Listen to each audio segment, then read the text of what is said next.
வணக்கம், இது ரத்னம் kitchen entertainment. நான் உங்கள் கரண். இன்றைக்கு பிள்ளைகளுக்கு பிடிச்ச மாதிரி பிள்ளைகள் ஒரு பொருளை ப்ரிப்பேர் பண்ணி வச்சா வெங்காயம் மிளகாய் ஒன்றும் நீங்கள் வெட்ட தேவையில்லை.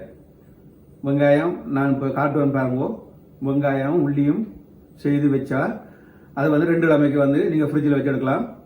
அதை வச்சு நீங்கள் செய்கிற ஒவ்வொரு பொருட்களும் ஒவ்வொரு என்ன செய்தாலும் அதில் ஒரு கரண்டியை போட்டு மிக்ஸ் பண்ணி செய்தீங்கன்னு சொன்னால் நீங்கள் வெங்காயம் மிளகாய் ஒன்றும் போட தேவையில்லை. சிம்பிளாக செய்யலாம். அதை எப்படி செய்யலாம்னு காமிக்கிறேன், வாங்க பார்க்கலாம். இன்றைக்கு சிக்கன் விங்ஸ், கோழியோட இறக்கை, அதை வச்சு சூப்பரான ஒரு தண்டூரி பவுடர் போட்டு ஒரு சிம்பிளாக ஒரு உண்டு செய்து காமிக்கிறேன். சிம்பிளாக இருக்கும், உங்களுக்கு செய்கிறதுக்கு ஈஸியாக இருக்கும். வாங்க எப்படி செய்யலாம்னு பார்ப்போம். இப்போ நான் ஒரு 5-6 பெரிய வெங்காயம் சுத்தம் பண்ணி வச்சிருக்கேன். அதோட பாருங்க 5 பல்லு பூண்டு உங்களுக்கு விருப்பமடா போடுங்க, இல்லாட்டி தனியாக வெங்காயத்தை அடித்து வைக்கலாம். இதை சின்ன சின்ன கட் பண்ணிட்டு நான் இப்போ கிரைண்டரில் போட்டு இதில் மிக்சியில் போட்டு அடிக்க போகிறேன். அதை வெட்டி போட்டு காமிக்கிறேன். இந்த மாதிரி கொஞ்சம் பெரிய சைஸில் வெட்டுவோம். இப்படி வெட்டி போட்டு பிறகு இதில் எண்ணெய், நான் சன்ஃப்ளவர் ஆயில் விட்டு அடிக்க போகிறேன். எண்ணெய் விட்டு அடிக்க போகிறேன். இப்போ இதை மிக்சியில் போடுவோம்.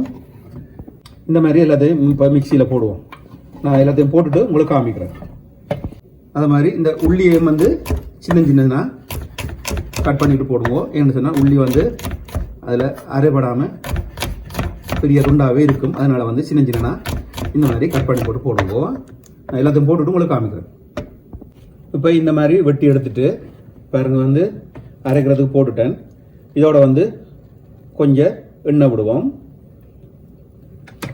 கொஞ்சம் எண்ணெய் விட்டுட்டு இதை இப்போ மிக்சியில் அடித்து எடுப்போம். இப்போ பார்த்தீங்கன்னு சொன்னால் மிக்சியில் இந்த மாதிரி அடித்து எடுத்துட்டு பக்கத்தில் பாருங்க, இந்த போத்தில் வச்சுருக்கேன். போத்தில் கொஞ்சம் எண்ணெய், சாப்பாட்டு எண்ணெய் எதுவாக இருந்தாலும் விடலாம். கொஞ்சம் எண்ணெய் விட்டுட்டு இப்போ இந்த அரைச்சி வச்சிருக்கதை இதில் இந்த பாருங்க போத்தில் விட்டு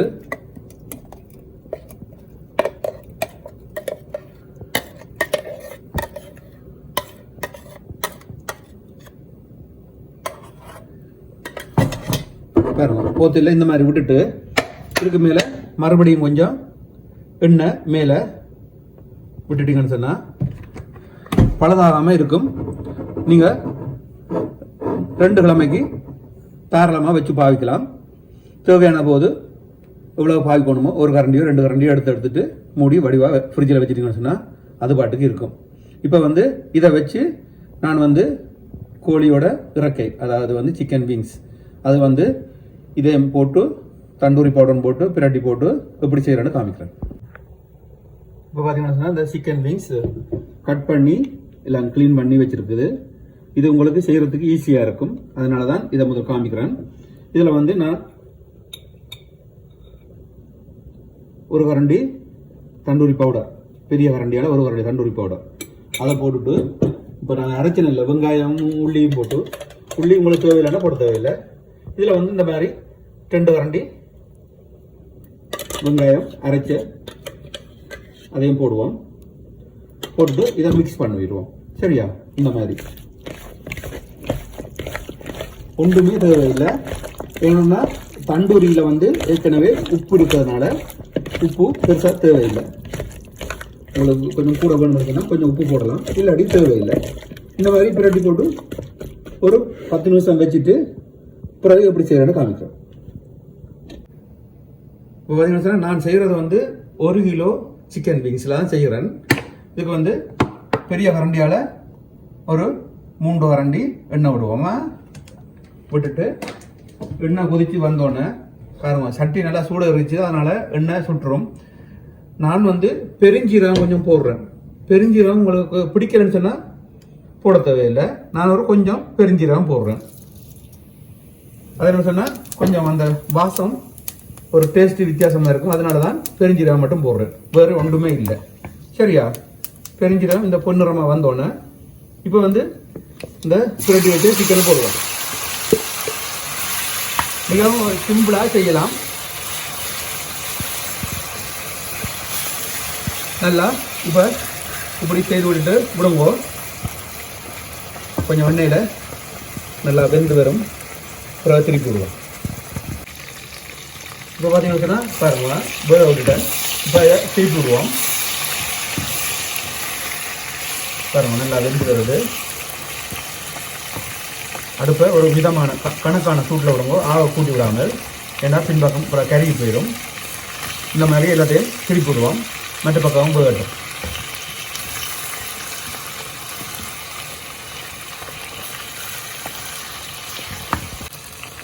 பாருங்க இப்போ 2 பக்கமும் நல்லா வெந்து வந்துருச்சு தானே. எண்ணெய் கூட இருந்தால் நீங்கள் கொஞ்சம் உங்களுக்கு அளவாக கொஞ்சம் குறைச்சி விடுங்க. அன்றைக்கு முதலாக உங்களுக்கு காமிக்கிறதுக்காக எண்ணெய் கொஞ்சம் கூட விட்டு கொஞ்சம் பொரிகிற மாதிரி செய்கிறதுக்காக காமிக்கிறேன்.